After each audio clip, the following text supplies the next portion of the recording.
Saudi Arabia's Crown Prince Mohammed bin Salman meets with President Trump in March at the White House in Washington. Mandelngan AFP Getty Images by Jennifer Rubin, opinion writer covering politics and policy, foreign and domestic. Email bio follow opinion writer November 19 at 10 a.m. President Trump didn't want to acknowledge that Russia intervened in our election. The American people have yet to get a satisfactory explanation for his subservience to an international foe. Perhaps the Russians have incriminating information on him, or perhaps he's financially indebted to Russians. He might simply be afraid to admit he didn't win on his own. In any event, Trump has spent a couple of years denying incontrovertible evidence of Russian wrongdoing, going so far as to take Russian President Vladimir Putin's side publicly over the unanimous views of our intelligence community. Denial leads to irrational rhetoric, concern about his loyalties, and embarrassment for our country. Things seem no better when it comes to Saudi Arabia's Crown Prince Mohammed bin Salman. The Washington Post first reported Friday that the CIA had assessed with high confidence the Saudi leader's role in the killing of Post-Global Opinions columnist Jamal Khashoggi, based on multiple sources of intelligence. But the president had already been shown evidence of the prince's alleged involvement in the killing, and privately he remains skeptical, Trump aide said. He has also looked for ways to avoid pinning the blame on Mohammed, the aide said. This is a situation where everyone basically knows what happened, said one advisor who talks to Trump often. This person said Trump has repeatedly criticized how Mohammed has handled the situation and has said it is clear they are hiding facts. CIA Director Gina Haspel and National Security Advisor John Bolton briefed Trump, even offering pieces of evidence that show lieutenants of Mohammed were directly involved in the killing, according to people familiar with the matter. Trump, like a child putting his fingers in his ears and babbling to avoid disagreeable reality, refuses to listen to the audio tape, what he calls a suffering tape.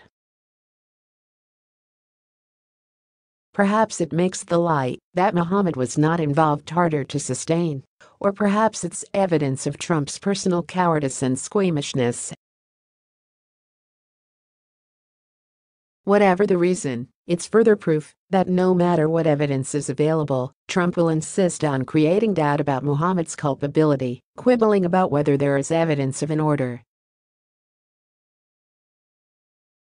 If the 400-pound guy, a figment of Trump's imagination, could be invoked to create doubts about Russian interference in our elections, don't expect a mere audio recording to end debate about the alleged grisly murder and dismemberment of Khashoggi. The White House would do well to listen to Senator Jeff Flake, R. Arizona, who on CNN on Sunday admonished the administration not to just deflect and say it's a spectacular ally, when, in fact, some of the bloom has been coming off that rose for a while. He offered the novel idea that our policy should be based on the truth, not in something that we simply want to see, because we have a lot invested in the relationship with the Crown Prince now. Despite the CIA's high confidence that Mohammed was behind the plot, and common sense, which would tell us that a despotic leader aware of much less significant actions would necessarily be aware of something of this magnitude, Trump would rather elevate the importance of and protect the murderous regime, create more concern about his loyalties. Does he have a financial stake at risk? Is he simply an easy mark for flattery and increase embarrassment for the United States? In this case, Trump gives the green light to every strong man around the globe who would imprison, harass, or murder journalists. the Saudis have already undermined their position in the world, undermined their standing. And the administration needs to make sure it doesn't undermine its own standing, warned Rep. Adam B. Schiff, D. Caliph, the incoming chairman of the House Intelligence Committee, on ABC's This Week on Sunday. Trump and a good many conservative foreign policy advisors and outside experts were frankly snookered by the Saudis, who fed their hunger for an anti-Iran ally that spared us the trouble of deeper engagement in the region. Now they are straining to avoid the collapse of an ill-conceived strategy. Veteran diplomat Aaron David Miller tweeted, "Trump is looking for a way out of the Khashoggi crisis that doubles down on his investment in MBS." Tuesday's report may make that clear. But nothing will fix the problem of the pariah prince or the fact that he's getting bamboozled by Saudis, and everyone knows it. Aaron David Miller, at AARONDMILLER2, November 18, 2018. When it comes to Russia and Saudi Arabia, Congress must play the role of foreign policy grown-up and keep American foreign policy grounded in reality. With near-unanimous votes in Congress, Trump was obliged to sign on to additional sanctions against Russia in 2017. Likewise, Congress has it within its power to cut off arms sales and to enact sanctions that include Mohammed. It can also end support for the Yemen war and the Saudis' killing and starvation of thousands of innocents. As Schiff advised, first and foremost, we need to bring an end to the conflict in Yemen, but also we need to stop placing so much reliance on Saudi Arabia, and in particular on the person of the Crown Prince.